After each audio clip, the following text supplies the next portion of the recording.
કાયદો દરેક માટે એક જ હોય છે, બરાબર ને? કે પછી ભારતીય જનતા પાર્ટીના કાર્યકરો માટે કે ભારતીય જનતા પાર્ટી સાથે જોડાયેલા લોકો માટે કંઈક અલગ કાયદા છે? ના, એવું તો નહીં જ હોય ને. સુરતમાં જાહેર રસ્તા ઉપર કેક કાપવા ઉપર અને સેલિબ્રેશન કરવા ઉપર પ્રતિબંધ મૂકવામાં આવ્યો છે.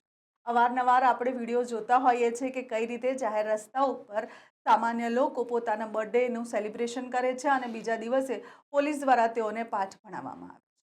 પણ હવે એક વિડીયો સોશિયલ મીડિયા પર ચર્ચાઈ રહ્યો છે, જેમાં સુરતના ઉધના વિસ્તારના વોર્ડ નંબર 24ના પ્રમુખ પ્રકાશ ખેરનાર જે છે તેઓ પોતાનો બર્થડે સેલિબ્રેટ કરતા નજરે ચડ્યા છે. જાહેર રસ્તા ઉપર ફટાકડા ફોડીને મિત્રો સાથે બર્થડે સેલિબ્રેટ કરતો આ વિડીયો જ્યારથી સોશિયલ મીડિયા પર ચર્ચાઈ રહ્યો છે, ત્યારથી જ હવે લોકો એવું કહી રહ્યા છે કે આમ તો કાયદાનું પાઠ ભણાવનાર ઉધના પોલીસ કર્મચારીઓ હવે પ્રકાશ ખેરનારને કયા પ્રકારની સજા આપે છે અને કાયદાનો કયો એવો દાખલો બેસાડે છે કે હવે કાયદો દરેક માટે એક જ છે.